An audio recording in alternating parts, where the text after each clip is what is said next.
نحمدہ ونصلی علی رسولہ الکریم وعلی آلہ واصحابہ اجمعین۔ ختم نبوت کا موضوع مسلمانوں کے لیے محض کسی علمی دلچسپی کا مضمون نہیں ہے، بلکہ یہ ان کے ایمان، ان کے عقیدے اور ان کے دین کا ایک بنیادی پتھر ہے جس پر پوری دینی زندگی کی عبارت تعمیر ہوتی ہے۔ عام طور پر ختم نبوت کا ذکر جب آتا ہے تو ذہن متوجہ ہوتا ہے بعض ایسی منحرف تحریکات کی طرف جنہوں نے ختم نبوت کے عقیدے پر ضرب لگائی، اور ان تحریکوں سے مسلمانوں کا جو مناظرہ پچھلے 100-125 سال میں ہوا ہے، یا ایک خاص قسم کا لٹریچر مناظرے کا تیار ہوا ہے، اس طرح کے مباحث کی طرف ذہن جاتا ہے، اور یہ اندازہ نہیں ہوتا کہ دراصل اس موضوع کی اہمیت کیا ہے، اور مسلمان روز آغاز سے ختم نبوت کے بارے میں اتنے حساس اور اتنے غیر معمولی طور پر آگاہ اور ہوشیار کیوں رہے ہیں۔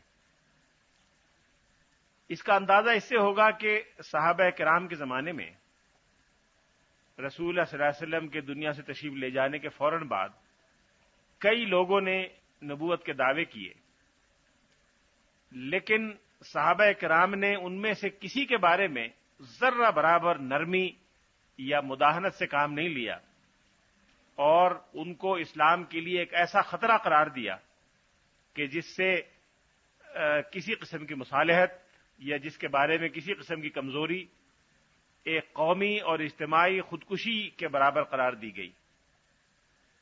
آپ کے علم میں ہے کہ صحابہ کرام کے زمانے میں، رسول اللہ صلی اللہ علیہ وسلم کے مبارک دور میں، خلفاء راشدین کے بعد بھی دنیا اسلام میں عیسائی بھی موجود تھے، دنیا اسلام میں یہودی بھی موجود تھے، آتش پرست بھی تھے جو آگ کو پوجتے تھے، بت پرست بھی تھے جو بتوں کو پوجا کرتے تھے، لیکن ان سب کو زندہ رہنے کی اجازت دی گئی، ان سب کو آزاد شہری کے طور پر تسلیم کیا گیا، اور ان کے شہری حقوق وہی تسلیم کیے گئے جو کسی مسلمان کے حقوق تھے۔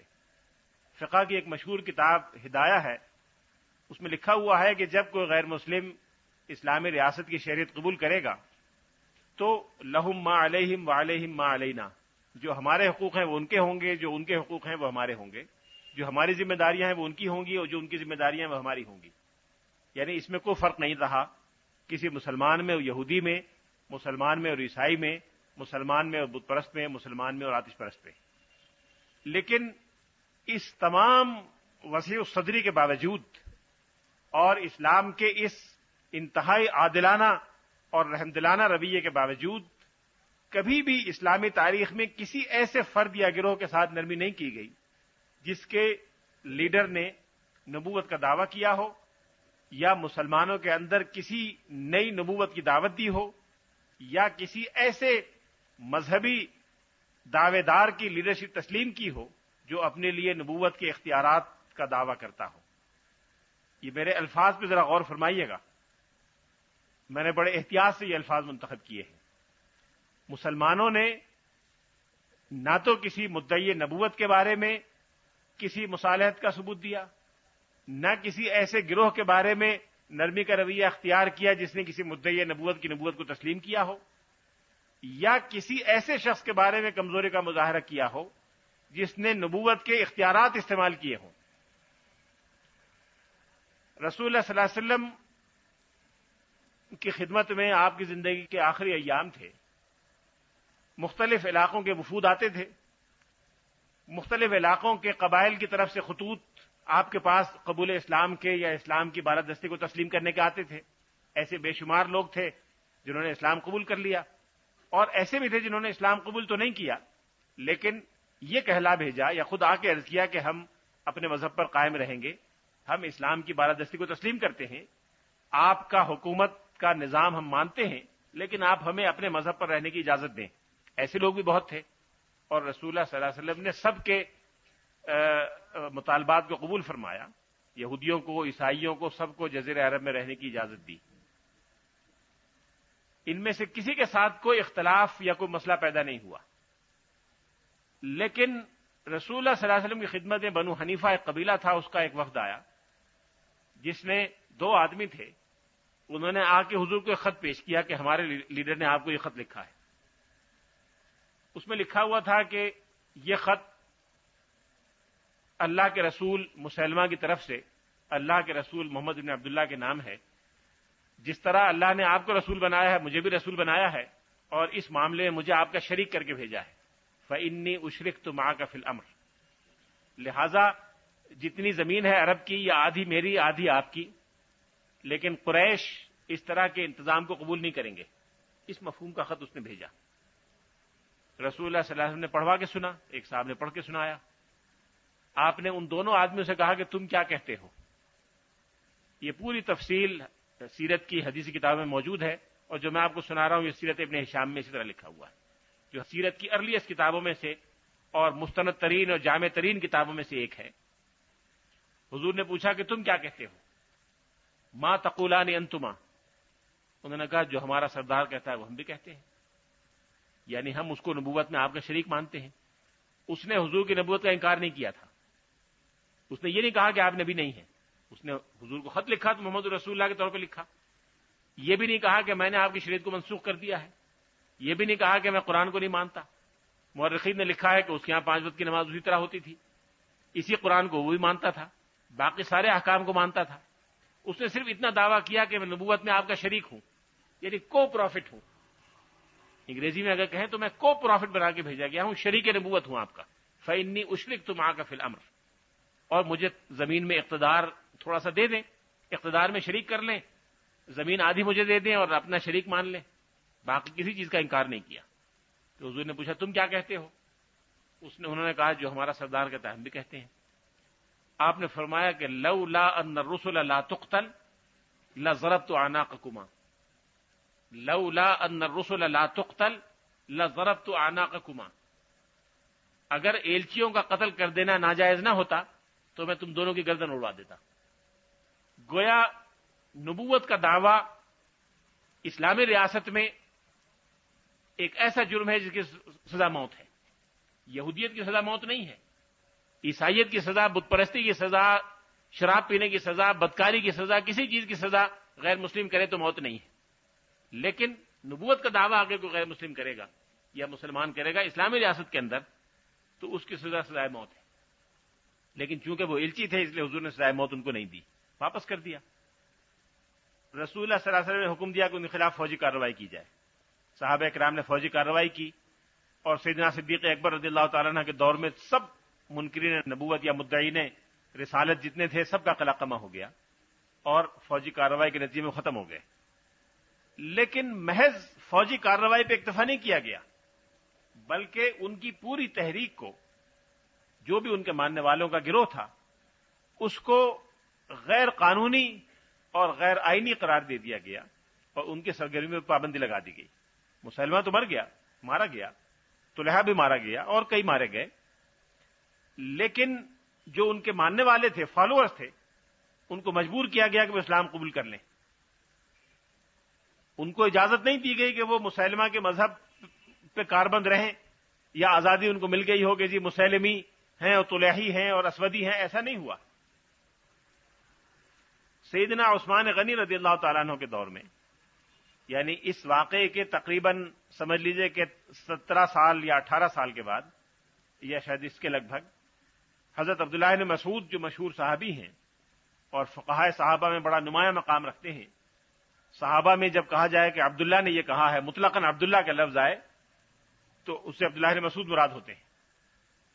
صحابہ میں بہت سے عبداللہ ہیں، لیکن اگر صرف مطلقاً آئے کہ عبداللہ کی یہ رائے ہے تو اس سے مراد ہیں عبداللہ بن مسعود۔ اور عبادلہ اربعہ یا عبادلہ ثلاثہ کہا جائے کہ 3 عبداللہ، تو سب سے پہلے ان کا نام آئے گا۔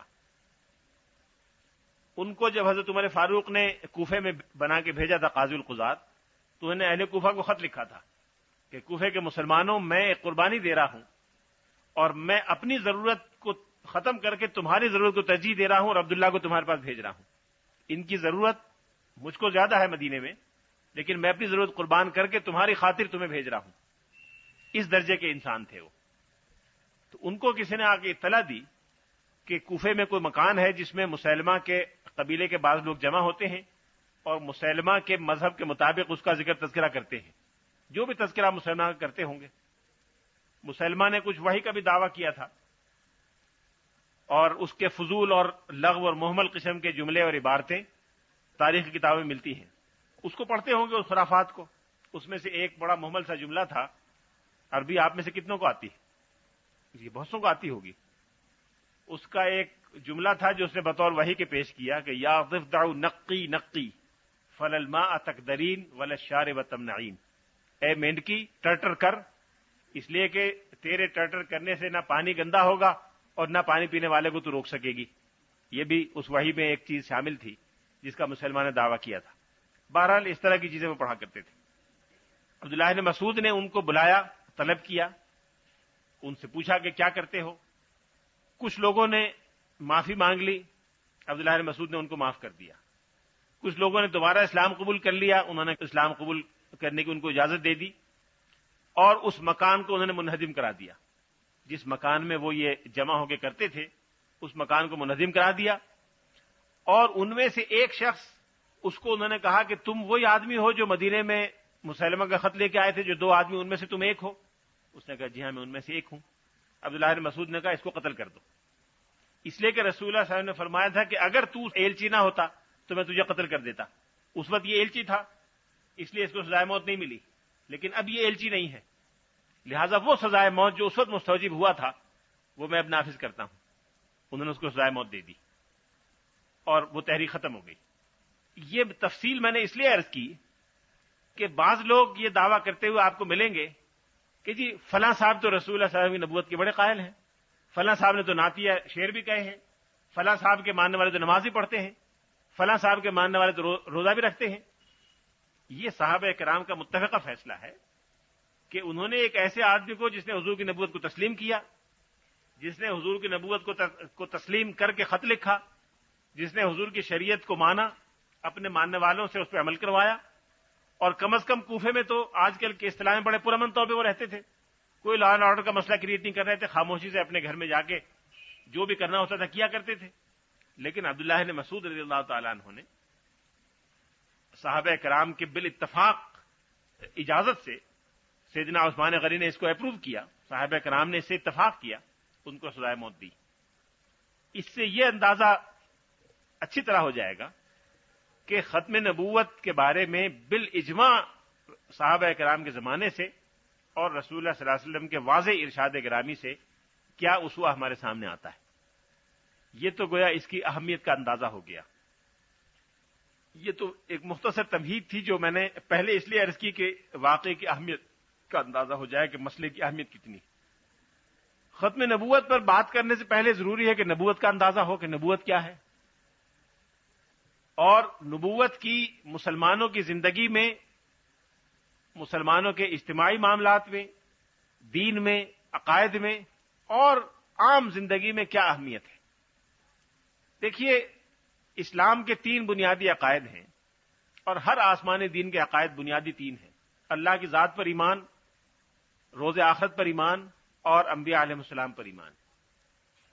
اس میں اللہ کی ذات پر ایمان کے معاملے میں بہت سے لوگ مسلمانوں کے ساتھ شریک ہیں. یہودی بھی اللہ کو مانتے ہیں، توحید کے قائل ہے، کوئی نہیں کہہ سکتا کہ یہودی توحید کے قائل نہیں ہے، کم از کم ان کی اکثریت. عیسائی اور یہودی دونوں عقیدہ آخرت میں مسلمانوں کے ساتھ شریک ہیں، دونوں مرنے کے بعد جی اٹھنے کے قائل ہیں، دونوں جنت دوزخ کے قائل ہیں. لہذا مسلمانوں کے اور غیر مسلموں کے درمیان جو امتیازی خط ہے وہ کیا ہے؟ وہ توحید پر ایمان تو نہیں ہے. توحید پر ایمان تو یہودی بھی رکھتا ہے. وہ آخرت پر ایمان بھی نہیں ہے، آخرت پر ایمان عیسائی بھی رکھتے ہیں، یہودی بھی رکھتے ہیں. وہ کیا ہے جو مابیل امتیاز ہے؟ وہ کیا ہے؟ مابیل امتیاز ہے صرف اور صرف نبوت پر ایمان. عیسائی حضرت موسیٰ علیہ السلام کو مانتے ہیں، عیسائی تورات کو مانتے ہیں، عیسائی اولڈ ٹیسٹامنٹ کو مانتے ہیں. آج بھی کسی عیسائی سے کہیں بائبل کی کاپی دے دو، کوئی بائبل کا نسخہ اٹھا کے دیکھ لیں، اس میں بائبل میں عہد نامہ قدیم شامل. بائبل اگر آپ نے دیکھی ہو تو اس کے 2 حصے ہیں، عہد نامہ قدیم اور عہد نامہ جدید. عہد نامہ قدیم سے مراد وہ مذہبی کتابیں ہیں جو ان کے بقول حضرت عیسیٰ علیہ السلام سے پہلے کی ہیں. تورات سے لے کر حضرت عیسیٰ علیہ السلام کے آنے تک جتنے اسرائیلی نبی آئے ان کی سب تعلیمات کا خلاصہ اس کو وہ عہد نامہ قدیم کہتے ہیں. اور حضرت عیسیٰ علیہ السلام کے تشریف لانے کے بعد سے جو کتابیں یا مذہبی چیزیں لکھی گئیں وہ عہد نامہ جدید کہلاتی ہیں. تو بائبل میں دونوں چیزیں شامل ہیں، عہد نامہ قدیم بھی اور عہد نامہ جدید بھی. اور اسرائیل کی تاریخ میں، بنی اسرائیل کی تاریخ میں جتنے پیغمبر آئے سب کو عیسائی مانتے ہیں، عیسائی ان میں سے کسی کا انکار نہیں کرتے. عیسائی نظری طور پر حضرت موسیٰ علیہ السلام کی شریعت کا پابند اپنے کو قرار دیتے ہیں، لیکن وہ یہودی نہیں ہے. یہودی ان کو یہودی نہیں مانتے. کیوں؟ اس لیے کہ وہ حضرت عیسیٰ علیہ السلام کی نبوت کے قائل ہیں، جس کے یہودی قائل نہیں ہیں.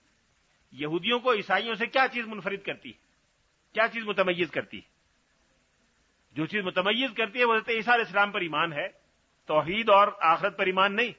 حضرت موسیٰ اور بقیہ کتابوں پر ایمان نہیں، حضرت عیسیٰ علیہ السلام پر ایمان ہے، جو ان دونوں کو الگ کرتا ہے. عیسائیوں کو مسلمانوں سے کیا چیز متمیز کرتی ہے؟ قدیم عیسائیوں سے، جو توحید کے بھی قائل تھے، جو آخرت کے بھی قائل تھے، جو حضرت عیسیٰ علیہ السلام کے بھی قائل ہیں، جو وحی کے فرشتوں کے آسمانی کتابوں کے بھی قائل ہیں. وہ مسلمان کیوں نہیں ہیں، یا مسلمان عیسائی کیوں نہیں ہیں؟ اس لیے کہ وہ رسول اللہ صلی اللہ علیہ وسلم پر ایمان ہے. عیسائی رسول اللہ صلی اللہ علیہ وسلم پر ایمان نہیں رکھتے اور مسلمان رسول اللہ صلی اللہ علیہ وسلم پر ایمان رکھتے ہیں. اس سے یہ پتہ چلا کہ کسی بھی ایسے ذریعے پر ایمان جو اس پیغمبر کے علاوہ کسی اور ذریعے سے اللہ سے رابطہ استوار کرتا ہو، اس کی بنیاد پر ایک نئی امت قائم ہو جاتی ہے. اللہ تعالیٰ پر ایمان اور آخرت پر ایمان محض ایک نظری چیز ہے، تھیوریٹیکل چیز ہے، ایک ایسی چیز ہے جس کا عملاً کوئی نتیجہ اس وقت تک نہیں نکلے گا جب تک نبوت پر ایمان نہ ہو. اللہ تعالیٰ پر ایمان کے تقاضے کیا ہیں؟ آخرت پر ایمان کے تقاضے کیا ہیں؟ آخرت میں ہم نے جا کے نہیں دیکھا، جو جاتا ہے واپس نہیں آتا. ہمیں کبھی تجربہ نہیں ہوا کہ جا کے دیکھیں گے کیا ہوتا ہے اور واپس آ کے پھر اس طرح کا کام کریں کہ آخرت میں کامیابی ہو. یہ تو ہوتا نہیں. اللہ تعالیٰ سے ڈائریکٹ کوئی رابطہ نہیں، ٹیلی فون کریں تو ان کے یہاں ملتا نہیں، اور کوئی رابطہ نہیں، ہم بات کرتے ہیں تو وہ جواب نہیں دیتے. انہوں نے ہمیں اس قابل نہیں بنایا کہ ہم سے وہ گفتگو فرما سکیں. لہذا ذریعہ کیا ہوگا؟ اللہ تعالیٰ پر ایمان کا دعویٰ محض بے معنی دعویٰ ہے جب تک نبوت کی تعلیم کے مطابق اس کے تقاضوں پر عمل نہ کیا جائے. توحید کے قائل، ایک ویگ اور مبہم توحید کے قائل تو اسلام سے پہلے کئی لوگ تھے. آپ نے قصے ابن ساعدہ کا ذکر سنا ہوگا. اسلام سے پہلے خطیب تھا. رسول اللہ صلی اللہ علیہ وسلم نے اپنے بچپن میں اس کی تقریریں بھی سنی ہیں. حضور بچے تھے جب اس کا انتقال ہو گیا تھا. آپ نے زید ابن نفیل کا نام سنا ہوگا. زید ابن نفیل حضرت عمر کا چچا تھا. وہ توحید کا قائل تھا، لیکن اس توحید سے آدمی مسلمان تو نہیں ہوتا. اس طرح کی ویگ اور مبہم توحید سے، ایک اجمالی توحید سے. لہذا توحید کے لیے ضروری ہے کہ نبوت پر ایمان ہو اور نبوت کی تعلیم کی روشنی میں اس کے تقاضوں کی نشاندہی کی گئی ہو اور ان تقاضوں پر آدمی چل کے دکھائے، تو پھر توحید پر تقاضا پورا ہوتا ہے، پھر روز آخرت کا تقاضا پورا ہوتا ہے. لہذا بنیادی چیز جو مسلمان کو غیر مسلم سے متمیز کرتی ہے، یا یہودی کو عیسائی سے متمیز کرتی ہے، یا عیسائی کو مسلمان سے متمیز کرتی ہے، وہ یہ ہے کہ اللہ کی مرضی کا ترجمان اور آخری حوالہ اور حتمی معیار آپ کی نظر میں کون ہے؟ جو آخری حوالہ ہے اللہ تعالیٰ کی مرضی کے بعد میں، جو واحد اور پہلا اور آخری ذریعہ ہے توحید کے تقاضوں پر عمل درآمد کرنے کے بارے میں، وہ کون ہے؟ اگر وہ حضرت عیسیٰ علیہ السلام ہیں تو ان کا ماننے والا عیسائی ہے. اگر وہ رسول اللہ صلی اللہ علیہ وسلم کی ذات مبارک ہے تو اس پر ایمان رکھنے والا مسلمان ہے. اور اگر وہ رسول اللہ صلی اللہ علیہ وسلم کے علاوہ کوئی اور شخص ہے، چاہے وہ کسی نام سے، کسی عنوان سے، کسی بھی انداز سے کوئی دعویٰ کرتا ہو، وہ مسلمان نہیں ہے. اگر حق اور باطل کا آخری معیار، حق اور باطل کا حقیقی معیار، اگر صحیح اور جھوٹے کی صحیح کسوٹی اور حتمی اور آخری اور قطعی کسوٹی رسول اللہ صلی اللہ علیہ وسلم کا ارشاد گرامی ہے، اور اس سے مخالف ہر چیز، چاہے وہ کسی کا بھی قول ہو، بڑے سے بڑے آدمی کا، چاہے کسی پیغمبر کی شریعت ہو، حضرت موسیٰ کی شریعت ہو، حضرت عیسیٰ کی شریعت ہو، اگر وہ رسول اللہ صلی اللہ علیہ وسلم کے ارشاد گرامی سے متعارض ہے تو وہ قابل قبول نہیں ہے ہمارے لیے. اگر یہ ہے تو پھر آدمی مسلمان ہے، اور یہ نہیں ہے تو مسلمان نہیں ہے. یہ ختم نبوت، اسی کو ختم نبوت کہتے ہیں. ختم نبوت کا یہی مفہوم ہے. اب چونکہ اللہ تعالیٰ کی مشیت کے مطابق کوئی اور وحی اور نبی نہیں آئے گا، انسانوں کو جب تک اللہ نے ضرورت محسوس کی مختلف پیغمبر بھیجے. آپ میں سے بہت سے ٹیچر ہوں گے اسکول میں بھی پڑھاتا ہوں ایک یونیورسٹی میں. آپ میں سے بہت سوں کی عمر پڑھانے میں گزری ہوگی کہ 10 سال، 5 سال، 20 سال. میرے بھی 30-32 سال پڑھانے میں گزرے ہیں. آپ نے دیکھا ہوگا کہ ایک چھوٹا بچہ جو پرائمری اسکول میں داخل ہوتا ہے اس کو شہریت کے ابتدائی اصول پڑھائے جاتے ہیں، تاریخ پڑھاتے ہیں آپ ایک چھوٹے بچے کو، ایک 6 سال کے بچے کو پہلی کلاس میں تاریخ کے بڑے بڑے اصول ہوتے ہیں کہ ہمارے پیغمبر ایسے تھے، پھر مسلمانوں کا یہ ہوا، پاکستان بنا، قائد اعظم نے قیادت کی، جنرل باتیں 4-5 اس کو آپ نے بتا دی۔ اس کے بعد اس کو جغرافیہ پڑھایا تو اپنے شہر کا پڑھا دیا، پھر اور آگے بڑھا تو اپنے ضلع کا پڑھا دیا، اور آگے بڑھا تو اپنے ڈویژن کا پڑھایا۔ ہوتے ہوتے اس نے پی ایچ ڈی کرنا شروع کیا، پوسٹ ڈاکٹریٹ پہ آپ نے اس کو کوئی ریسرچ دے دی۔ جب وہ پولیٹیکل سائنس میں پوسٹ ڈاکٹریٹ کرے گا یا جغرافیہ میں پوسٹ ڈاکٹریٹ کرے گا تو اس نے جو پہلی کلاس میں پڑھا ہے اور اس میں کوئی بنیادی طور پر کوئی تعارض نہیں ہوگا، کوئی سبسٹینشل کانفلکٹ یا انکنسسٹنسی نہیں ہوگی، لیکن زمین آسمان کا فرق ہوگا دونوں میں۔ پہلی کلاس میں جو چیز پڑھائی گئی اس میں اور پوسٹ ڈاکٹریٹ میں جو ریسرچ وہ کر رہا ہے اس میں فرق ہے زمین آسمان کا، لیکن یہ نہیں کہہ سکتے کہ متعارض ہیں دونوں ایک دوسرے سے۔ وہاں یہ بتایا ہو کہ پہلی کلاس میں بتایا ہو کہ قائد اعظم کے بجائے چیانگ کائی شیک نے پاکستان بنایا تھا، اور یہاں آپ بتائیں کہ قائد اعظم نے بنایا تھا، یہ نہیں ہوگا۔ یہی کیفیت ہے نبوت کے بارے میں۔ جب انسان اپنے زندگی کے بہت ابتدائی دور میں تھا اور ذہنی طور پر، فکری طور پر، تجربے کے لحاظ سے، اپنی ساخت کے لحاظ سے زیادہ ترقی نہیں کی تھی، تو اللہ تعالیٰ نے چھوٹے چھوٹے علاقوں میں چھوٹے چھوٹے پیغمبر بھیجے۔ بلا تشبیہ آپ اسے کہہ سکتے ہیں کہ یہ اللہ تعالیٰ کی طرف سے بھیجے ہوئے پرائمری ٹیچر تھے، جنہوں نے ہر سطح پر، ہر گاؤں میں، ہر بستی میں، ہر جگہ ایک بستی میں کئی بھی ہوتے تھے۔ سورہ یاسین میں فَعَزَّزْنَاهُمَا بِثَالِثٍ پہلے 2 بھیجے، پھر ایک تیسرے ایک صاحب اور بھیج دیے۔ بستی بڑی ہوگی، 3 کی ضرورت پڑی ہوگی، کبھی 2 بھیجے ایک جگہ، کبھی 3 بھیجے، کبھی زیادہ بھی بھیجے، کم بھی بھیجے، ایک قبیلے میں ایک بھیجا۔ جیسے پرائمری اسکول ہر جگہ بہت سارے ہوتے ہیں تو اللہ تعالیٰ نے بہت سارے بھیجے۔ پھر جیسے بچہ ترقی کرتا ہے اور ترقی کرنے کے بعد دائرہ اس کا محدود ہوتا جاتا ہے، جہاں گاؤں میں 10 پرائمری اسکول ہوتے ہیں تو انٹر کالج شاید 2 ہوتے ہیں، تو انبیاء کی تعداد کم ہوتی چلی گئی۔ حضرت ابراہیم اور حضرت موسیٰ کا زمانہ آیا تو مختلف قوموں میں ایک نبی حضرت موسیٰ کو بھیجا، جی پہلے مصر میں، پھر شام میں، پھر عراق میں، کہاں حضرت ابراہیم علیہ السلام عراق میں پیدا ہوئے، پھر شام میں گئے، فلسطین میں گئے، پھر عرب میں آئے، پھر مصر گئے، اور بعض روایات کے موجب یورپ میں بھی تشریف لے گئے، بعض مورخین کے قول کے مطابق ہندوستان بھی تشریف لائے، تو ایک بین الاقوامی قسم کا پیغام ہوا۔ پھر جب انسانیت پی ایچ ڈی کے درجے میں آ گئی، اور جیسے ایک پی ایچ ڈی جب آدمی پوسٹ گریجویٹ کرتا ہے، پوسٹ ڈاکٹریٹ کرتا ہے، تو پھر آخری مرتبہ اس کا پروفیسر سے رابطہ ہوتا ہے۔ پھر نہیں پروفیسر اس کو جا کے بتاتا، یونیورسٹی میں کوئی ڈین ہو جائے اس کو آگے کوئی پروفیسر نہیں پڑھاتا کہ آئیے ڈین صاحب آپ کو پڑھا دوں، وہ پھر خود ذمہ دار ہوتا ہے، وہ دوسروں کو پڑھانے کے لیے تیار ہو جاتا ہے۔ تو جب انسانیت پوسٹ ڈاکٹریٹ کے اسٹیج پہ آ گئی، یہ صرف سمجھنے کی خاطر، تشبیہ مقصود نہیں ہے خدا نخواستہ، جب انسانیت پوسٹ ڈاکٹریٹ کے اسٹیج پہ آ گئی تو اللہ تعالیٰ نے آخری پیغمبر کو بھیج دیا، اور اب انسانوں کو وہ کام سپرد کر دیا جو پہلے پیغمبروں کا تھا کہ اب آپ جائیے، آپ نے لیول پر جو آپ کی سطح ہے، جو آپ کا لیول ہے، آپ لوگوں کو دین کی تعلیم دیں، تربیت دیں اور پڑھائیں۔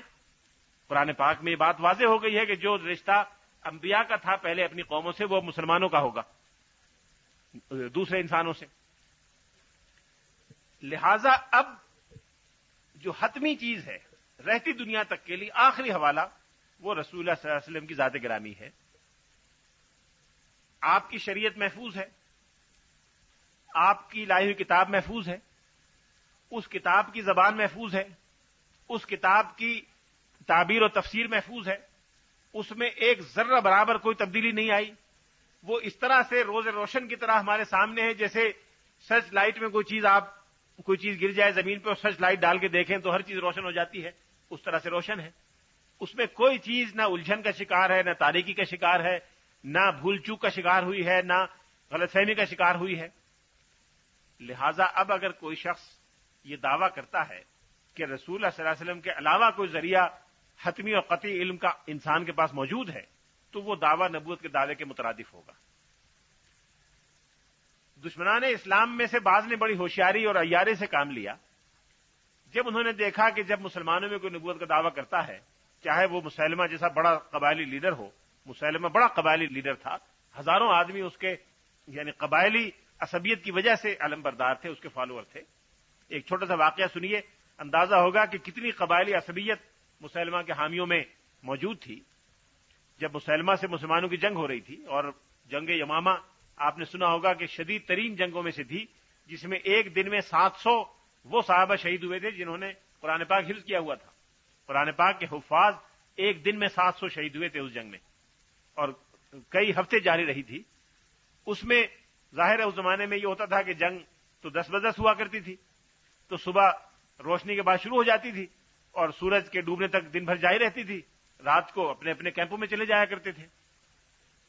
تو اس طرح سے ایک دن رات کے وقت مسلمان اپنے کیمپ میں چلے گئے، وہ اپنے کیمپ میں چلے گئے۔ تو مسلمانوں میں کچھ لوگ نماز عشاء کے بعد، کھانے کے بعد کو ٹہلنے کے خیال سے نکلے، جیسے چہل قدمی کے لیے نکلتے ہیں۔ تو 15، 20، 25 آدمیوں کی پارٹی تھی، وہ نکلی تو انہوں نے دیکھا کہ مسلمان کے لشکر سے بھی ایک ایسی پارٹی سیر کے لیے نکلی ہے۔ تو انہوں نے آپس میں ایک دوسرے سے جیسے ہلو ہلو کرتے ہیں پوچھا کہ وہ کیا ہے، گفتگو ہونے لگی، ساتھ چلنے لگے۔ تو ساتھ چل رہے تھے، چلتے چلتے ایک صاحب، ان میں صحابی تھے مسلمانوں کے گروہ میں، انہوں نے ایک شخص کو غور سے دیکھا اور اس سے پوچھا کہ تمہارا یہ نام ہے؟ اس سے پوچھا کہ تم مدینے آئے تھے؟ نے کہا جی ہاں آیا تھا۔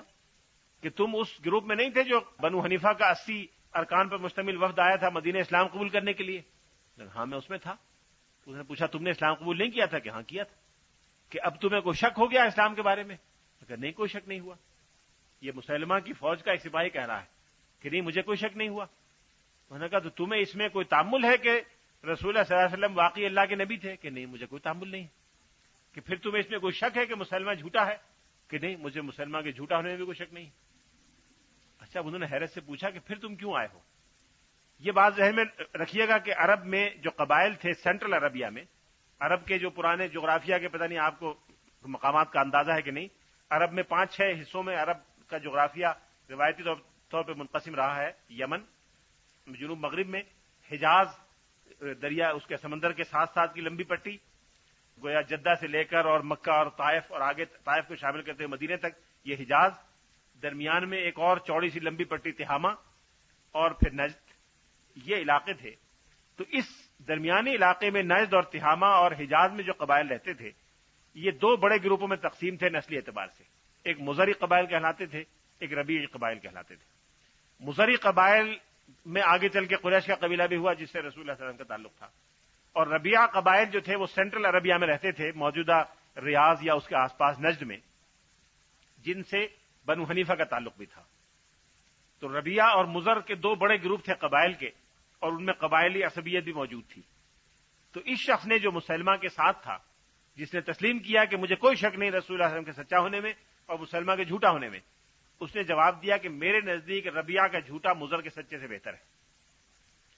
اس قبائلی عصبیت کے ساتھ اس نے یہ شروع کیا تھا سلسلہ، لیکن صحابہ کرام نے بلا تعمل اور بلا تردد اس کے خلاف جنگ کی اور اس کو کیفر کردار تک پہنچایا۔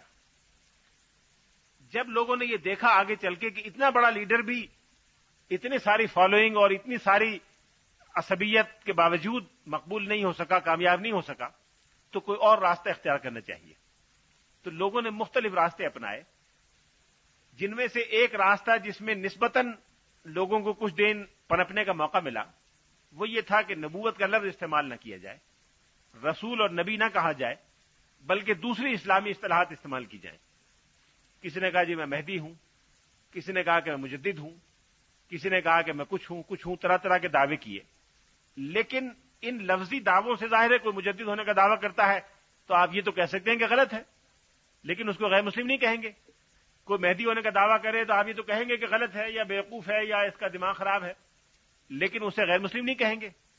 تو اس سے فائدہ اٹھانے کے لیے لوگوں نے دعوے کیے، لیکن نبوت کا دعویٰ کیے بغیر جو نبی کے اوصاف ہیں یا نبی کی جو صفات ہیں وہ سب انہوں نے اپنے اندر ثابت کرنی چاہیے اور اس کا دعویٰ کیا۔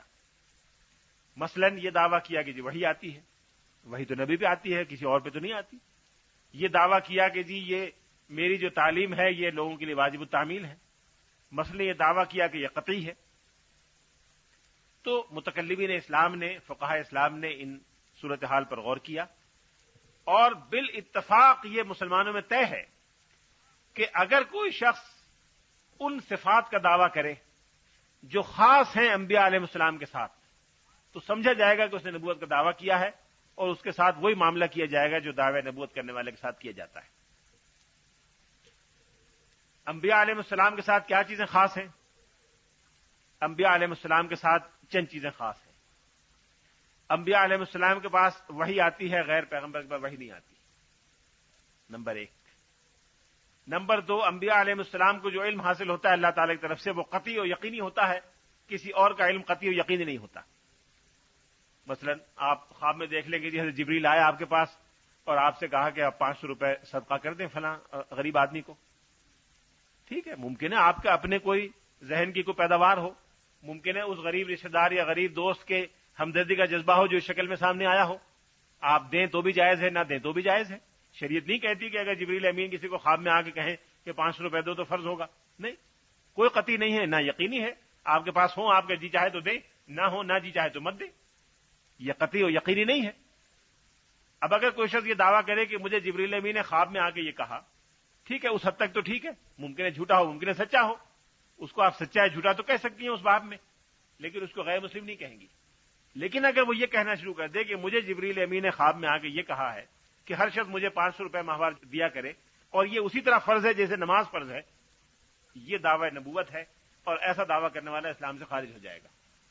اس لیے کہ اللہ تعالی کی طرف سے کوئی قطعی علم، کوئی قطعی حکم، کوئی قطعی نواہی رسول اللہ صلی اللہ علیہ وسلم کے وسیلے کے بغیر کسی انسان تک نہیں آ سکتی۔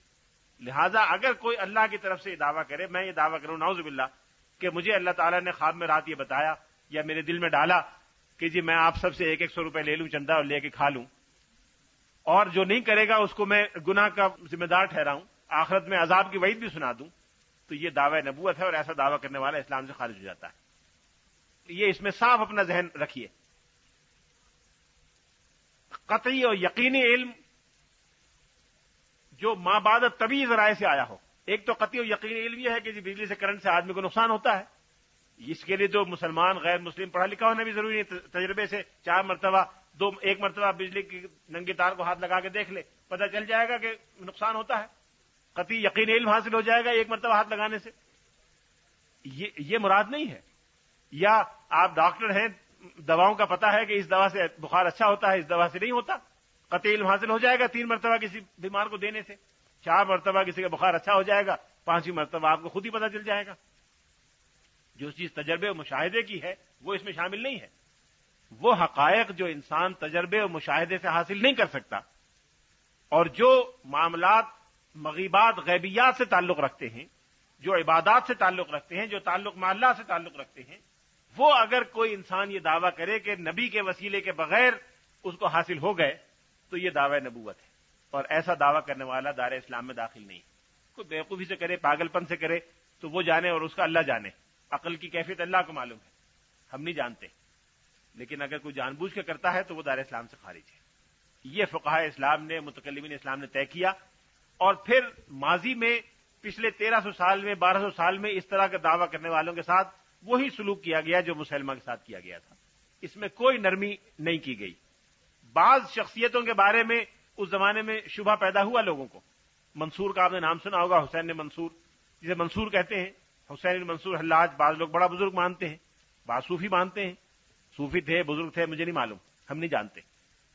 منصور نے ایک دعویٰ کیا، اور اس دور کے فقہا نے، اس دور کی عدالتوں نے، اس دور کے قانون دانوں نے اس کو دار اسلام سے خارج قرار دیا اور سزائے موت کا مستحق گردانا، اس کو سزائے موت دی گئی۔ امر واقعہ کیا تھا وہ جانتا ہوگا، اس کا اللہ جانتا ہوگا، ہمیں نہیں معلوم، لیکن کہنا یہ ہے کہ مسلمانوں میں بالاتفاق یہ رائے رہی ہے۔ اس کی وجہ یہ ہے، یعنی یہ ایک سوال پیدا ہو سکتا ہے کہ جی اتنی شدت کی اس میں کیا بات ہے، اتنی اس میں غیر معمولی سختی کی کیا بات ہے؟ اس میں غیر معمولی سختی ہی کی ضرورت ہے۔ پہلی وجہ تو یہ ہے کہ جو امت کی اساس ہے، ابھی میں نے عرض کیا شروع میں، امت کی اساس پیغمبر پر ایمان ہے، توحید پر یا روز آخرت پر ایمان نہیں ہے۔ توحید پر ایمان تو اوروں کا بھی ہے، آخرت پر ایمان اوروں کا بھی ہے، لیکن نبی پر ایمان، پیغمبر پر ایمان، رسول پر ایمان اساس ہے جس کی بنیاد پر ایک الگ امت بنتی ہے۔ لہذا جو کسی اور پہ ایمان لائے گا وہ ایک الگ امت ہوگا، اور جو حضور علیہ الصلوۃ والسلام کو حتمی اور قطعی اور آخری حوالہ نہیں مانتا، وہ رسول اللہ صلی اللہ علیہ وسلم کی امت میں شامل نہیں ہو سکتا. ایک بڑی بات تو یہ ہے. دوسری بڑی بات یہ ہے کہ قرآن پاک میں جا بجا اس امت کو کہا گیا کہ ان ھذہ امتکم امۃ واحدہ. ان بلا شک و شبہ، بلا شک و شبہ، انا کا لفظ عربی میں تاکید کے لیے آتا ہے. بلا شک و شبہ تمہاری یہ امت، امتکم ھذہ، تمہاری یہ امت، یعنی تاکید اور وضاحت کے لیے انتہائی جو صراحت کے الفاظ ہیں وہ استعمال کیے گئے ہیں. امتن واحدہ، ایک امت ہے. وَأَنَا رَبُّكُمْ، اور میں تمہارا ایک رب ہوں. فَاعْبُدُونِ، لہذا سب مل کے میری عبادت کرو. گویا جیسے رب ایک ہے اور رب کے ایک ہونے میں کوئی شک نہیں، اسی طرح سے امت ایک ہے اور امت کے ایک ہونے میں کوئی شک نہیں. جب امت ایک ہوگی تو پھر امت کا نبی بھی ایک ہوگا. اس امت میں دو نبی نہیں ہو سکتے، ایک سے زائد حوالے نہیں ہو سکتے. اس کی مثال یوں سمجھیں کہ آپ میں سے ہر ایک کے بھائی بہن ہیں. ذرا مثال تھوڑی سی ممکن آپ کو پسند نہ آئے، لیکن غور کر کے سنیے گا. آپ میں سے ہر ایک کے بھائی بہن ہیں، چچا بھی ہیں، ماموں بھی ہیں، دادا بھی ہوں گے، دادی بھی زندہ ہوں گی، نانا بھی ہوں گے، نانی بھی ہوں گی. ان میں سے بعض کے ساتھ آپ کو پیار ہے، چھوٹے بہن بھائیوں کے ساتھ، بھانجے بھتیجوں کے ساتھ برابر والوں سے محبت ہے، بھائیوں سے، بہنوں سے. جو بڑے ہیں ان کا بہت احترام ہے، دل میں عقیدت ہے، دادا دادی نانا باپ چچا تایا ماموں خالہ. ایک پورا سسٹم آپ کا سوسائٹی کا قائم ہے. یہ سارا سسٹم کس بنیاد پہ قائم ہے؟ لوگ عقل کا بڑا ذکر کرتے ہیں، آپ آئندہ سنیں گے ساری زندگی میں عقل کا بڑا چرچا. علامہ اقبال نے کہا ہے، پتہ نہیں فارسی آپ کو آتی ہے کہ نہیں آتی، اے باد صبا ازمن گوئے بدانائے فرنگ، اے باد صبا ازمن گوئے بدانائے فرنگ. اے باد صبا، میری طرف سے فرنگستان کے داناؤں کو، عقل مندوں کو یہ بات جا کے کہہ دے، عقل تا بال کشودست گرفتار ترست. عقل جتنی بال کی کھال نکالتی ہے اتنی الجھتی چلی جاتی. تو عقل کا ایک خاص دائرہ ہے، اس سے آگے عقل نہیں جاتی. عقل کا دائرہ جیسے کمپیوٹر کا ہے اس طرح کا ہے. یہ کمپیوٹر ہے، کمپیوٹر انسانی عقل کو سامنے رکھ کے بنایا گیا ہے. کمپیوٹر جتنا بھی بہترین ہو، لیٹسٹ ہو، اسٹیٹ آف آرٹ قسم کا کمپیوٹر ہو، اس میں اگر سافٹ ویئر نہیں ہے، اس کو آپ نے پروگرام نہیں کیا یا فیڈ نہیں کیا تو وہ کچھ نہیں کر سکتا. آپ دنیا کا بیسٹ کمپیوٹر خرید کے یہاں رکھ لیں اس کمرے میں، کئی کروڑ روپے کا، کئی کروڑ ڈالر کا خرید لیں، اور اس کو کچھ فیڈ نہ کریں، کوئی اس میں سافٹ ویئر نہ ہو، اور اس سے پوچھیں، سمپل باتیں پوچھیں، کچھ نہیں بتائے گا آپ کو. اس میں غلط فیڈ کر دیں گے، غلط بتائے گا. آپ بہترین کمپیوٹر کو یہ فیڈ کر دیں کہ ٹوکیو امریکہ کا دارالحکومت ہے اور جارج واشنگٹن سعودی عرب کا بادشاہ تھا، تو وہ آپ کو یہ جواب دے گا کہ ٹوکیو امریکہ کا دارالحکومت ہے اور جارج واشنگٹن سعودی عرب کا بادشاہ تھا. صحیح بہترین سے بہترین کمپیوٹر کو غلط فیڈ کریں گے تو غلط جواب دے گا، صحیح فیڈ کریں گے صحیح جواب دے گا.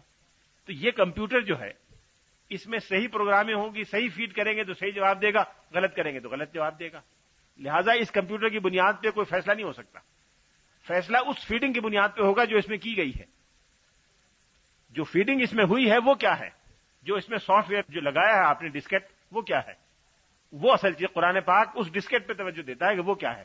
پہلے یہ دیکھو، یہ تو ٹھیک ہے ہر ایک کے پاس ہے، کسی کے پاس اچھا ہے، کسی کے پاس برا ہے، کسی کے پاس کمزور ہے، کسی کے پاس طاقتور ہے، لیکن اصل چیز جو اس میں دی جانے والی ہے اس پر زور ہے.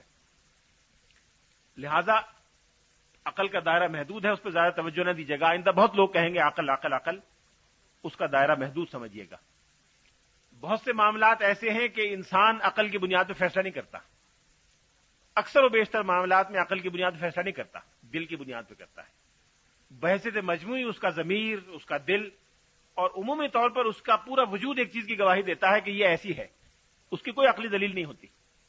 عقلی دلیل بہت سی چیزوں کی نہیں ہوتی، لیکن انسان اس کو عمومی طور پر اپنے ضمیر اور دل اور وجود کی گواہی سے مانتا ہے. یہ ذہن میں رکھیے گا بات. آپ کو اپنے چھوٹے بھائی سے محبت کیوں ہے، بڑے بھائی سے کیوں ہے؟ آپ کے پاس کوئی عقلی ثبوت ہے کہ وہ آپ کا بڑا بھائی ہے؟ کوئی عقلی دلیل آپ دے سکتی ہیں کہ آپ کے بڑے بھائی آپ کے واقعی بڑے بھائی ہیں؟ آپ کہہ سکتی ہیں جی گواہی، روز عدالتوں میں عدالت میں بیٹھتا ہوں، روز ہزاروں گواہ آتے ہیں جو جھوٹے ہوتے ہیں. ہر تیسرا آدمی جھوٹی گواہی دینے کے لیے تیار ہے ملک میں. گواہی سے تو کچھ نہیں ہوتا. آپ کے دل میں دادا کا بڑا احترام ہے، یہ کیا ثبوت ہے کہ آپ کے دادا ہیں؟ کوئی ہے ثبوت عقلی؟ عقلی ثبوت جو دنیا مانتی ہو کوئی ہے دادا کے دادا ہونے کا؟ کوئی ثبوت بتائیے. گواہی تو جھوٹی بھی ہو سکتی ہے، سچی بھی ہو سکتی ہے، آپ نے خود دیکھا نہیں، مشاہدہ نہیں، پھر کیا ثبوت ہے؟ کوئی ثبوت نہیں۔ ابا کے ابا ہونے کا کیا ثبوت ہے؟ گواہی سے نہیں ہوتا یہ معاملہ۔ یہ معاملہ صرف ایک بنیاد پر ہے، دادا کو دادا ماننا، بڑے بھائی کو بڑا بھائی ماننا، چھوٹے بھائی کا چھوٹا بھائی ماننا، اس سے محبت کرنا، چھوٹی بہن سے پہ شفقت کرنا، صرف ایک چیز پر ہے کہ آپ کو یہ یقین ہے کہ آپ کی والدہ محترمہ سچی اور باکردار خاتون ہے۔ ان کے سچے اور باکردار ہونے پر اعتماد ہے۔ یہ لفظ بھی ذہن میں رکھیے گا، سچا اور باکردار۔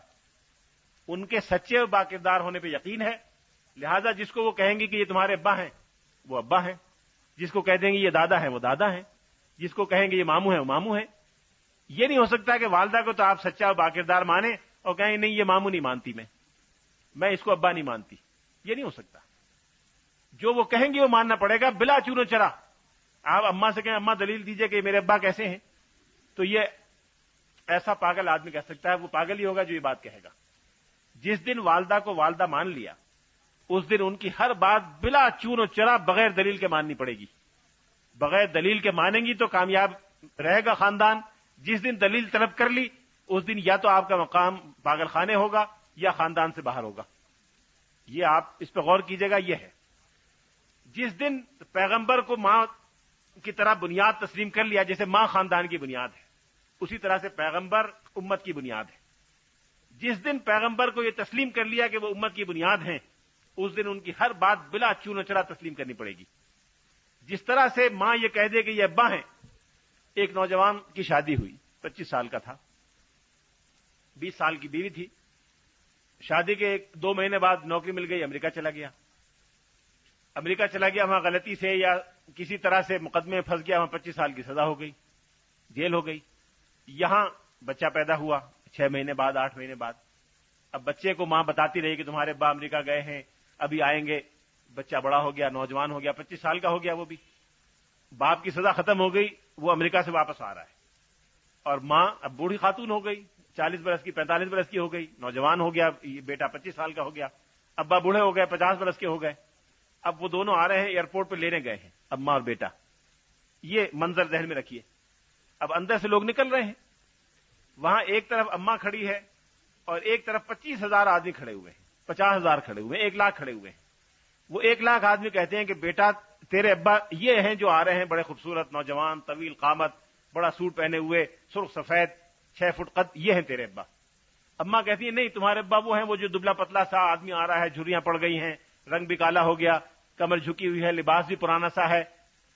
بیٹے کے دل میں محبت کا جو سمندر پیدا ہوگا، وہ کس کے لیے پیدا ہوگا؟ اس خوبصورت جوان مرد طویل قامت انسان کے لیے، یا اس بوڑھے کمزور اور پھٹے پورے کپڑے پہنے ہوئے انسان کے لیے؟ اس کے لیے پیدا ہوگا جس کے کپڑے پھٹے ہوئے ہیں، جس کا لباس میلا ہے، کمر جھکی ہوئی ہے، رنگ کالا ہے، چہرے پہ جھریاں پڑی ہیں، بال سفید ہیں۔ کیوں؟ 1 لاکھ عورتیں کہہ رہی ہیں۔ جمہوریت کا تقاضا ہے کہ وہ 1 لاکھ کی بات مان لے، لیکن کوئی سین یا شریف انسان نہیں مان سکتا۔ وہ اس ایک کو مانے گا اس لیے کہ وہ پہلے اس بنیاد کو مان چکا، ماں کو ماں مان چکا۔ جب وہ ابا سے گلے مل لے گا، وہ بتائے کہ جی بیٹا میں نے تو جیل میں شادی کر لی تھی وہاں، یہ تمہارے یہ بہن بھائی ہیں، ان کو بہن بھائی مان لے گا۔ اس کے بعد وہ دوسرے آدمی کو کہے کہ یہ تمہارے دادا ہیں، یہ بھی گاؤں سے آئے ہیں، ان کو دادا بھی مانے گا۔ سب کچھ مانتا چلا جائے گا اور پورا سسٹم قائم ہو جائے گا اس ایک سوئی کے ناکے کی وجہ سے۔ اقبال نے کہا ہے کہ نقطۂ پرکار حق مرد خدا کا یقین، جیسے پرکار کا ایک نقطہ ہوتا ہے باریک، تو پوری کائنات اس طرح سے چل رہی ہے جیسے پرکار کے ایک نقطے پر سوئی رکھی ہوتی ہے اور پورا پرکار چل رہا ہوتا ہے۔ تو جو ایمان و یقین ہے مرد خدا کا، وہ اس نقطۂ پرکار حق ہے۔ نقطۂ پرکار حق مرد خدا کا یقین، اور یہ عالم تمام وہم و طلسم و مجاز، اور یہ عالم تمام وہم و طلسم و مجاز۔ باقی ہر چیز مجازی ہو سکتی ہے، جھوٹی ہو سکتی ہے، طلسم ہو سکتی ہے، وہ یقین جو ہے وہ نقطۂ پرکار ہے۔ وہ ہٹ گیا تو پرکار کا سارا دائرہ ختم ہو جائے گا۔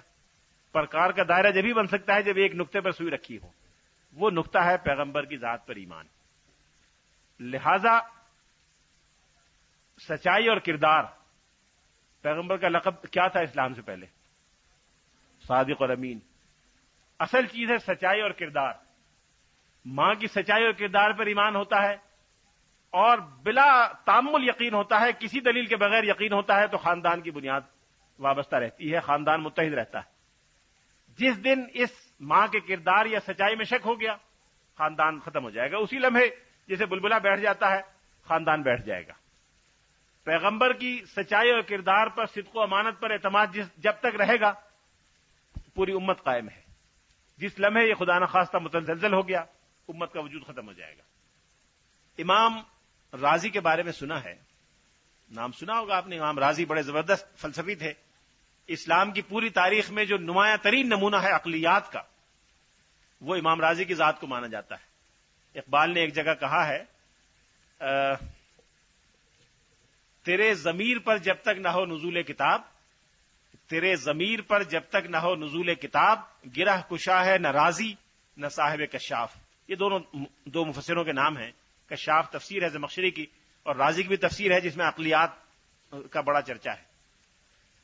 اس درجے کے انسان تھے۔ ان کے بارے میں یہ سنا ہے، مشہور ہے، معلوم نہیں صحیح ہے غلط ہے میں نہیں جانتا، کتابوں میں دیکھا ہے کہ جب ان کا انتقال ہوا اور آخری وقت تھا ان کا، تو طویل عرصہ بے ہوشی کا گزرتا تھا، پھر ہوش آتا تھا، پھر بے ہوش ہو جاتے تھے۔ تو بڑا خوف تھا کہ جی آخرت میں باز پرس ہوگی، سوال ہوگا، جیسے ایک صاحب ایمان کو ایک خوف ہوتا ہے۔ تو اس خوف کی کیفیت میں نیند کا یا بے ہوشی کا غلبہ ہوا، تو خواب میں دیکھا کہ سوال جواب شروع ہو رہا ہے، فرشتوں نے قبر میں شروع کر دیا سوال جواب۔ تو چونکہ فلسفی تھے بڑے اونچے درجے کے، سب سے اونچے درجے کے مسلمانوں میں، اور منطقی تھے، تو انہوں نے سوال کیا فرشتے نے کہ تمہارا رب کون ہے؟ کہا اللہ۔ اب فرشتے نے جو کون تھا، انہی کا اپنا نفس تھا یا جو بھی تھا فرشتے کی شکل میں، اس نے کوئی لاجیکل اعتراض اس پہ کیا، منطقی اعتراض کیا، انہوں نے جواب دیا۔ اس نے دوسرا اعتراض کیا، انہوں نے جواب دیا۔ اس طرح سے وہ جوابات کا سلسلہ سوالات کا خواب میں یا عالم میں جو بے ہوشی تھا جاری رہا۔ 500 شبہات اس نے وارد کیے، ان کے اس دلیل پر 500 اعتراضات کیے، اور انہوں نے 500 کے 500 اعتراضات کے جواب دیے۔ جو 500واں اعتراض تھا اس کا جواب نہیں بن پڑا۔ جب جواب نہیں بن پڑا تو بڑی پریشانی ہوئی کہ یہ تو پہلے ہی سوال پہ ہار گئے، یہ تو رہ گئے، اب کیا ہوگا، آگے کیا ہوگا۔ تو اس مایوسی کی کیفیت میں جو پریشانی ہوئی، اس سے آنکھ کھل گئی، اس پریشانی سے جو دھچکا پہنچا ایک دم۔ اب جب غور کیا تو رونے لگے کہ یہ تو بڑی پریشانی ہے، تو پہلا ہی سوال ابھی نہیں ہوا، تو آگے تو ابھی سوالات اور بھی ہونے ہیں۔ تو خاص پریشانی میں تھے، لوگوں نے پوچھا کیا ہوا، کوئی جواب نہیں دیا۔ تو اسی پریشانی میں دوبارہ نیند آ گئی۔ تو ان کے ایک استاد تھے بزرگ، جن کے عقیدت مند تھے، شیخ نجم الدین کبرا، مشہور ہیں، بزرگوں میں مشہور نام آتا ہے۔ شیخ نجم الدین کبرا کو خواب میں دیکھا، ان سے بتایا کہ جی یہ مسئلہ ہے۔ کہنے لگے تو نے بھی پڑھ لکھ کے ڈبو دیا بیوقوف، یہ کیوں نہیں کہتا کہ بغیر دلیل کے مانتا ہوں۔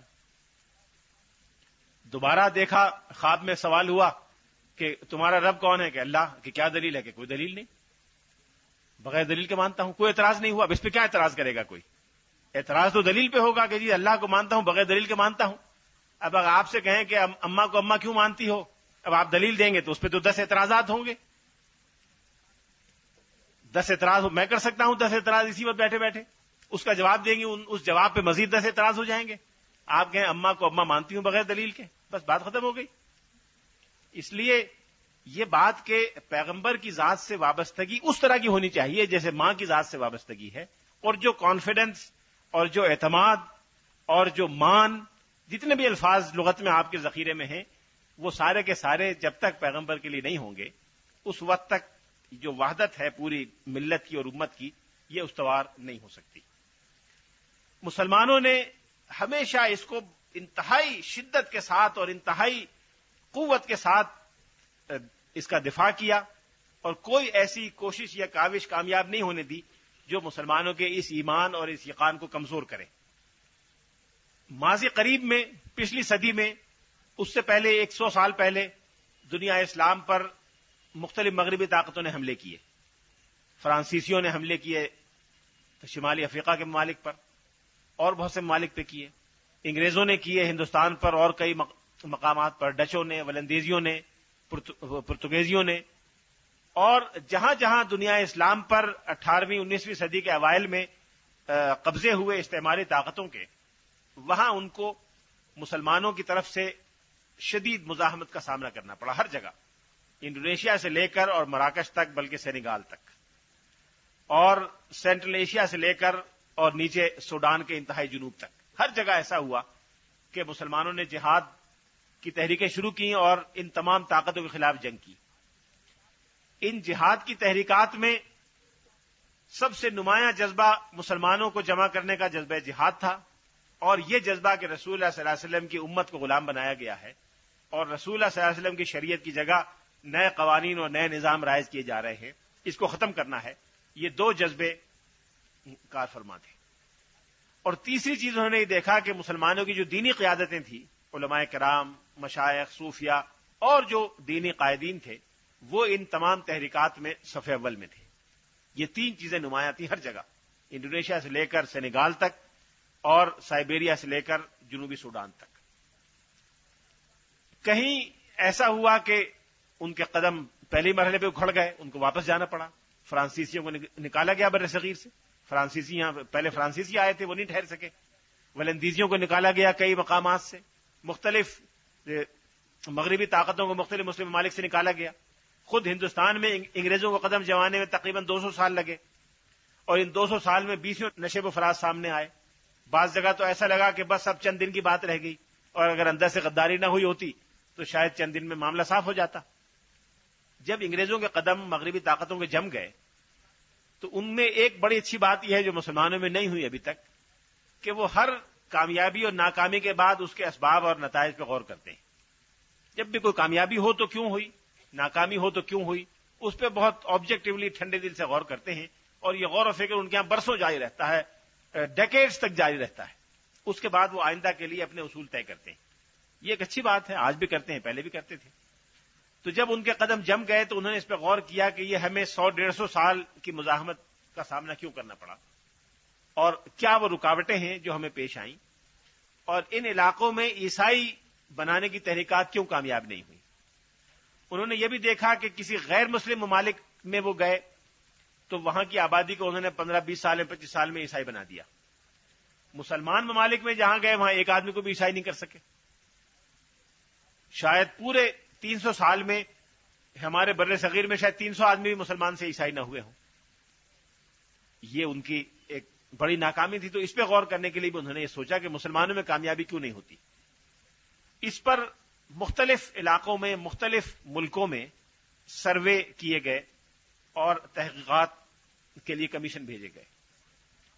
ان تمام کاوشوں کے بعد انہوں نے جو نتیجہ نکالا وہ یہ تھا کہ بنیادی رکاوٹیں 3 ہیں. یہ ان کی رائے تھی، اور یہ ان کی اس زمانے کی 18ویں صدی 19ویں صدی کی تحریروں میں یہ بات لکھی ہوئی ہے. ایک کتاب میں نہیں، 2 میں نہیں، 20 کتابوں میں یہ بات آئی ہے. انہوں نے کہا پہلی بات تو یہ ہے کہ مسلمانوں میں جذبہ جہاد جب تک زندہ ہے اس وقت تک ہمارے قدم نہیں جم سکتے. اس کو ختم کرنا چاہیے، اور اس کو ختم کرنے کی آج تک کوشش ہو رہی ہے، مختلف ناموں سے ہو رہی ہے. مجاہدین اور جہاد کو بدنام کرنے کے لیے جو کچھ کیا جا سکتا ہے وہ کیا جائے. اب مسلمانوں میں سے بہت سے لوگ مل گئے جہاد اور مجاہدین کو بدنام کرنے والے. ایک تو یہ. دوسرے یہ کہ کسی طرح سے مسلمانوں کا مرکزی عقیدت رسول اللہ صلی اللہ علیہ وسلم کی ذات گرامی سے توڑ کر دوسرے لوگوں سے وابستہ کر دیا جائے، اور ایسے جعلی اور مصنوعی مذہبی لیڈر پیدا کیے جائیں جو رسول اللہ صلی اللہ علیہ وسلم کی شریعت سے رشتہ توڑ کے نئے راستے پر انگریزوں سے، مغربیوں سے وفاداری کے راستے پر مسلمانوں کو لے جائیں. دوسری بات یہ طے ہوئی. تیسری بات یہ انہوں نے دیکھا کہ مسلمانوں میں قانون یہ ہے کہ جو شخص اسلام سے مرتد ہوتا ہے اگر ان کی حکومت ہوتی ہے تو اس کو قتل کر دیتے ہیں، سزائے موت ہے اس کے لیے. اور اگر ان کی حکومت نہ ہو تو مسلمان اس سے اس طرح بائیکاٹ کرتے ہیں، اس کو آسٹریسائز کر دیتے ہیں کہ بالکل وہ مسلم یعنی امت اور برادری سے باہر ہو جاتا ہے، اور پھر اس کا کوئی سوشل لائف نہیں رہتی. تو اس خوف سے بچنے کے لیے کوئی اسلام کو نہیں چھوڑتا اور عیسائیت کو قبول نہیں کرتا. یہ 3 چیزیں اگر نہ ہوں تو ہم عیسائی بنانے میں کامیاب ہو جائیں گے اور اپنی حکومت کو قائم کرنے میں بھی کامیاب ہو جائیں گے. چنانچہ انہوں نے ان تینوں چیزوں کے لیے کاوش شروع کی. دنیا اسلام میں جگہ جگہ ایسے جعلی مذہبی لیڈر پیدا کیے گئے جہاں جس طرح کے حالات تھے اس کے لحاظ سے انہوں نے لوگ پیدا کیے. کہیں بہاءاللہ تھے، کہیں عبد البہا تھے، کہیں محمد علی باب تھے، کہیں مرزا غلام احمد قادیانی صاحب تھے. اور ان لوگوں کو انگریزوں نے کھڑا کیا کہ جی آپ مسلمانوں میں مرکز عقیدت بن جائیں اور ہماری پوری سپورٹ اور پوری مدد آپ کو حاصل ہوگی. چنانچہ مرزا صاحب نے اپنے آپ کو مسلمانوں کے مذہبی لیڈر کے طور پر پیش کیا، اور ان کی دعوت کے جو بنیادی ترین اہم ترین نکات تھے وہ دو تھے۔ ایک یہ کہ جہاد منسوخ کر دیا اللہ تعالیٰ نے، اے دوستو جہاد کا اب چھوڑ دو خیال۔ جہاد اس دور میں پتہ نہیں کیا ایک نظم ہے، اس کا پہلا مصرع یہ ہے، اے دوستو جہاد کا اب چھوڑ دو خیال، اور جگہ جگہ لکھا ہے کہ جہاد حرام ہے۔ پہلا کام تو انہوں نے یہ کیا، لیکن دلچسپ بات یہ ہے کہ جہاد مسلمانوں کے لیے حرام کیا، انگریزوں کے لیے حرام نہیں کیا۔ اگر انگریز کہیں لڑتا تھا کسی سے جا کے تو اس کی پوری تائید ان کو حاصل ہوتی تھی، حتیٰ کہ ہندوستان سے باہر بھی اگر انگریزوں کی لڑائی کسی اور کے ساتھ ہے تو وہ انگریز کی تائید کے لیے تیار رہتے تھے۔ ساؤتھ افریقہ میں انگریزوں اور بورز میں لڑائی ہوئی تو انہوں نے انگریزوں کی تائید کی اور تمام قادیانی افسران کو پیغامات بھیجے کہ انگریز کی فوج میں جا کر جذبے سے لڑیں۔ لڑنا انگریز کے لیے حرام نہیں تھا، مسلمان کے لیے دفاع کرنا حرام قرار دے دیا۔ پہلی بات تو انہوں نے یہ کہی۔ دوسری بات جس پر انہوں نے بڑا زور دیا ہر جگہ، وہ یہ دیا کہ انگریز سے وفاداری دین کی تعلیم کا، مذہبی تعلیم کا بنیادی جز ہے۔ انگریز سے وفاداری سب سے اولین مذہبی تقاضا ہے جو مسلمان کو اختیار کرنا چاہیے۔ انگریز سے وفادار رہو، جہاد ختم کر دو، کبھی اپنے دفاع میں بھی تلوار مت اٹھاؤ، اور جہاں انگریز لڑ رہا ہو جا کے اس کے دفاع میں لڑو۔ یہ تو تھا ان کا اصل پیغام۔ اس پیغام کو حاصل کرنے کے لیے انہوں نے طرح طرح کے دعوے کیے۔ پہلے کہا مجدد ہوں، پھر کہا مہدی ہوں، پھر کہا کہ مجازی نبی ہوں، پھر کہا کہ استعارے کے طور پہ نبی کہلا سکتا ہوں، پھر کہا حقیقی نبی ہوں، پھر کہا صاحب شریعت نبی ہوں، پھر کہا رسول ہوں۔ اور بالتدریج وہ آگے بڑھتے گئے، اور مسلمان اہل علم نے پہلے ہی مرحلے پہ جب احساس ہو گیا تو ان کے خلاف فتویٰ دے دیا تھا کہ یہ شخص دائرہ اسلام سے خارج ہے۔ لیکن ان کے اس وقت نہیں ہے، اور نہ وہ خرافات اس کی مستحق ہے کہ میں آپ کا وقت ضائع کروں۔ بدقسمتی سے مجھے اس سارے کو پڑھنے کا موقع ملا ہے۔ مرزا صاحب کے قلم سے کوئی تحریر ایسی نہیں جو میں نے اول سے آخر تک نہ پڑھی ہو۔ مرزا صاحب نے 84 کتابیں لکھی ہیں اپنی زندگی میں، 84 کی 84 مجھے بدقسمتی سے پڑھنے کا موقع ملا، اور ان کے ملفوظات یعنی جو باتیں وہ کہا کرتے تھے اپنی مجلسوں میں وہ 10 جلدوں میں مرتب ہیں۔ وہ 10 جلدیں بھی میں نے ساری پڑھی ہیں۔ انہوں نے جو خطوط لکھے اور جو پیمفلیٹ وغیرہ شائع کیے یا اشتہار چھاپے، ان میں سے جو محفوظ ہیں وہ 4 جلدوں میں پرنٹڈ ہیں، وہ چاروں جلدیں میں نے پڑھی ہیں۔ اس لیے اس سارے کا خلاصہ بھی میں بیان کروں تو بہت وقت لگے گا، اس میں آپ کے وقت کا کوئی صحیح استعمال نہیں ہوگا، اس لیے میں اس کو چھوڑ دیتا ہوں۔ لیکن اگر آپ پڑھنا چاہیں تو 2 کتابیں میں آپ کو تجویز کر سکتا ہوں۔ اردو میں پڑھنا چاہیں تو قادیانیت ایک چھوٹی سی کتاب ہے مولانا ابو الحسن علی ندوی کی، مولانا سید ابو الحسن علی ندوی کی کتاب ہے قادیانیت۔ یہ عربی میں بھی ملتی ہے القادیانی والقادیانیہ کے نام سے، اور انگریزی میں بھی ملتی ہے قادیانزم اے کریٹیکل اسٹڈی۔ اور ایک چھوٹی سی کتاب میں نے مرتب کی تھی جو اسلامک بک فاؤنڈیشن نے چھاپی تھی، the Qadiani problem and the position of the Lahori group. یہ انگریزی میں ہے، چھوٹا سا رسالہ ہے، کوئی 150 صفحے کا ہوگا، 140 صفحے ہوں گے۔ مختصر ترین جو مسلمانوں کا نقطہ نظر قادیانیوں کے اور لاہوریوں کے بارے میں اس میں لکھا ہوا ہے، وہ آپ دیکھ لیجیے گا، تفصیل بیان کرنے کا موقع نہیں۔ لیکن خلاصہ یہ ہے کہ اس قادیانی تحریک کی پوری اساس انگریز کے مفاد پر اور مغربی طاقتوں کے مفاد کو دنیا اسلام میں پورا کرنے کی بنیاد پر تھی۔ جہاد کی منسوخی اور انگریز سے وفاداری اس کے 2 بنیادی مقاصد تھے۔ اس کے لیے انہوں نے کوشش کی کہ مسلمانوں کی امت میں سے ایک نئی امت اپنے لیے کھڑا کریں، اور انگریزوں نے ان کو ویلکم کیا، سپورٹ کیا کہ ایک جعلی مذہبی لیڈرشپ پیدا ہو جائے۔ الحمدللہ وہ کامیاب نہیں ہو سکی، مسلمانوں کا تعلق رسول اللہ صاحب ذات گرامی سے وہ نہیں توڑ سکے، اور یہاں بر صغیر میں قابل ذکر تعداد کو متاثر نہیں کر سکے۔ مرزا صاحب نے اپنی تحریک کی بنیاد 1891 میں رکھی تھی، اور یہ 1999 ہے، 110 سال ہو چکے ہیں۔ ان 110 سال میں ان کی تعداد پاکستان میں 2 لاکھ بھی نہیں ہے، اور یہ وہ لوگ ہیں جو شروع میں انگریزوں کے کہنے سے ان کے ساتھ ہو گئے، بعد میں انہی کی اولاد ہے جو پھیل گئی اور جس کی تعداد 2-2.25 لاکھ کے لگ بھگ ہے۔ اب یہ لوگ پاکستان سے مایوس ہو گئے ہیں، یہاں سے جا رہے ہیں، لیکن وقتاً فوقتاً غلط فہمیاں پیدا کرتے رہتے ہیں۔ اس لیے میرا مشورہ یہ ہوگا کہ عموماً قادیانی جب کسی کو اپروچ کرتے ہیں تو ایسے مسائل چھیڑتے ہیں جس کا اصل سے کوئی تعلق نہیں ہوتا۔ وہ یہ مسئلہ چھیڑیں گے کہ حضرت عیسیٰ علیہ السلام زندہ ہیں یا مر گئے، یہاں سے وہ شروع کریں گے، اور ایک عام مسلمان کہے گا جی زندہ ہیں، کہیں گے جی قرآن میں کہاں لکھا ہوا ہے۔ اب جس نے قرآن نہیں پڑھا وہ تھوڑا سا کنفیوز ہوگا، جو کنفیوز ہوگا وہ مزید حملہ کریں گے، وہ اور کنفیوز ہوگا۔ اس کے بعد جس نے صحیح مطالعہ نہیں ہے وہ کہے گا واقعی ہے تو کمزور سی بات، لیکن بچپن سے سنتے آئے ہیں، کہے جی بچپن سے بہت سی غلط باتیں سنتے آئے ہیں، وہ یہ منوا لے گا کہ عیسیٰ علیہ السلام مر گئے۔ قرآن میں لکھا ہے کہ ہر نفس کو مرنا ہے، واقعی لکھا ہوا ہے، تو حضرت عیسیٰ علیہ السلام بھی تو نفس تھے، لہٰذا ان کو ہی مرنا ہے۔ اب یہ بات سمجھ میں آ جائے کہ واقعی وہ تو مر گئے۔ اچھا، جب یہ بات ہو گئی کہ بچپن سے ایک عقیدہ سنتے آئے تھے وہ غلط نکلا، جب یہ بات ذہن میں بیٹھ گئی تو پھر آگے چل کے وہ آہستہ آہستہ قادیانیت میں اپنے فریب میں جال میں وہ پھنساتے جاتے ہیں اور آدمی پھنس جاتا ہے۔ میں نے درجنوں ایسے کیس دیکھے ہیں کہ مسلمان نوجوان بچے بچیاں کسی وجہ سے پھنس گئے اور پھر بڑی مشکل ہوئی ان کو نکالنے میں۔ حضرت عیسیٰ علیہ السلام زندہ ہیں یا انتقال فرما گئے، مجھے اس سے کوئی بحث نہیں، میں نہیں جانتا واقعی ان کا انتقال ہو گیا کہ مر گئے۔ مشہور یہ ہے کہ وہ زندہ ہیں، اللہ تعالیٰ نے چوتھے آسمان پہ بلایا ہوا ہے، لیکن اگر کوئی کہتا ہے کہ مر گئے تو مجھے کوئی اعتراض نہیں۔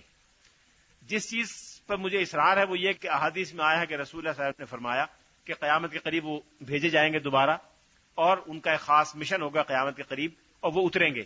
اتنی بات احادیث سے ثابت ہے، اس کو میں مانتا ہوں، لیکن اللہ تعالیٰ نے ان کو وفات دے دی، دوبارہ زندہ کر کے بھیجے گا، زندہ ہیں، زمین میں ہیں، آسمان میں ہیں، مریخ پہ ہیں، کہاں ہیں مجھے بحث نہیں۔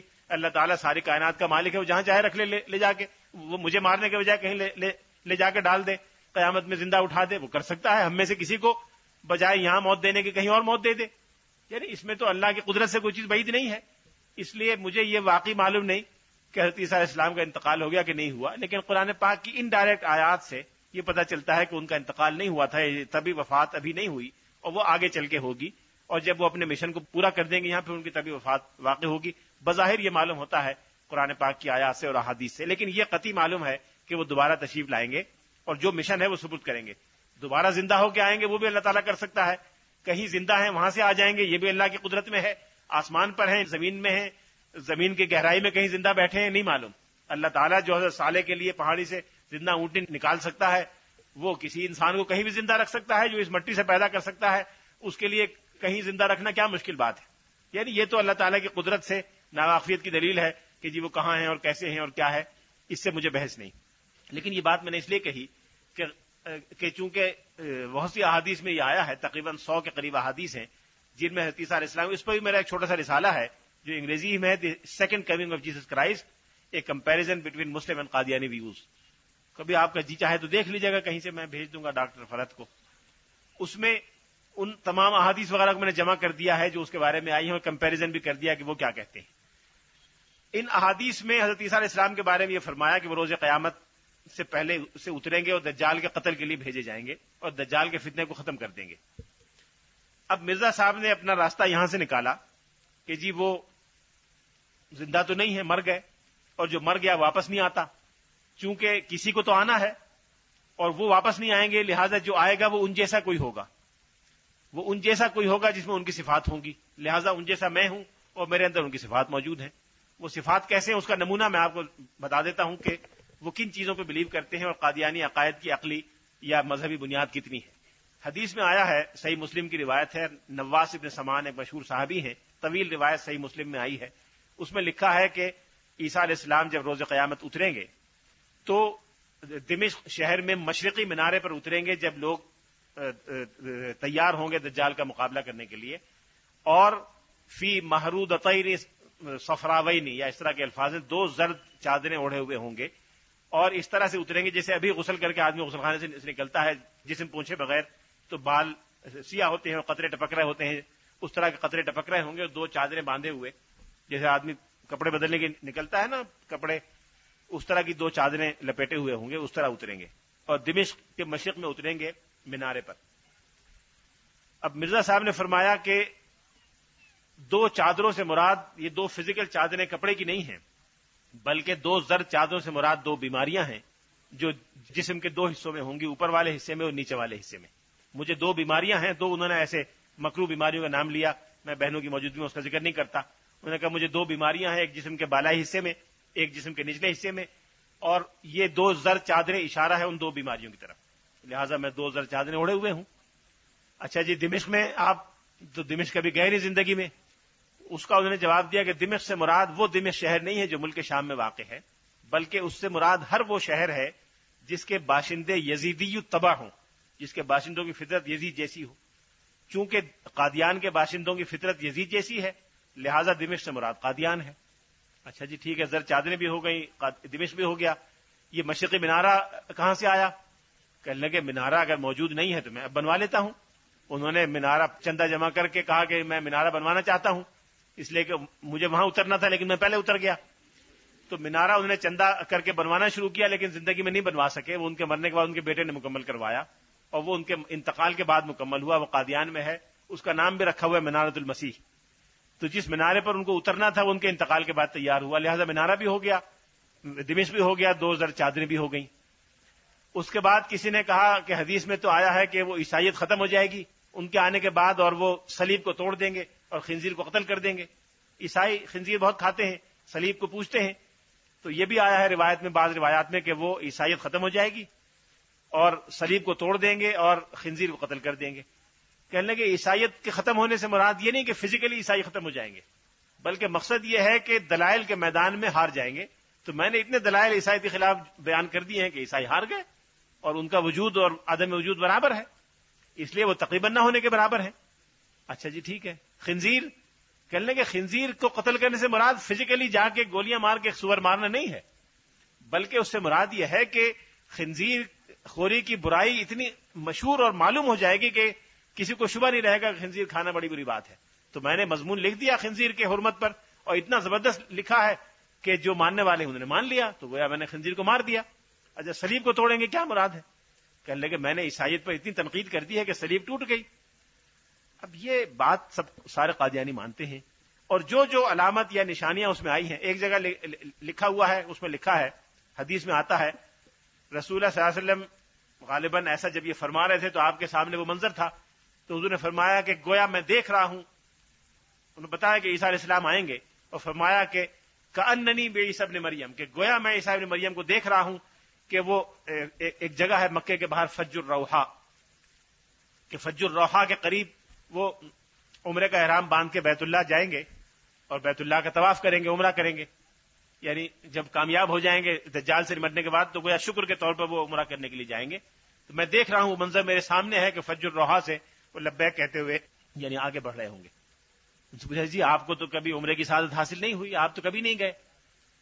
کہنے لگے کہ اس کے جواب میں یہ لکھا کہ ضروری نہیں کہ جو کام کسی آدمی کے سپرد کیا جائے وہ خود کرے, بعض اوقات اس کی اولاد کر دیتی ہے. اگر میں نہیں جا سکا تو میری اولاد جائے گی. لیکن حیرت کی بات ہے کہ نہ مرزا صاحب جا سکے, نہ ان کا پہلا جانشین جا سکا, نہ دوسرا جانشین جا سکا, نہ تیسرا جا سکا, نہ چوتھا جا سکا. ابھی تک کوئی جانشین فج الروحا سے عمرے کا احرام باندھ کے عمرہ نہیں کر سکا. آئندہ کبھی کرے گا نہیں کرے گا ہمیں نہیں معلوم, لیکن اس کو انہوں نے یہ تعویل کی. اب اس طرح کی تعویل سے اگر آپ مجھے کہیں کہ یہ ثابت کر دو کہ میں ڈاکٹر فرحت ہوں تو میں ثابت کر سکتا ہوں.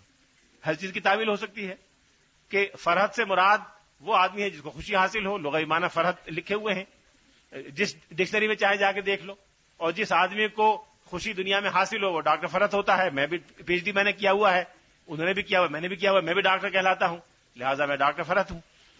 یعنی اس طرح کی تعویل سے تو ہر چیز دنیا میں ثابت ہو سکتی ہے. آپ اس کو مسجد ثابت کر دیں, اس کمرے کو گرجا ثابت کر دیں, اس کو ڈاکٹر عبدالقدیر خان کی لیبارٹری ثابت کر دیں کہ جی ڈاکٹر عبدالقدیر لیبارٹری کیا کرتی ہے, غیر مسلموں کے لیے ایٹم بم تیار کرتی ہے.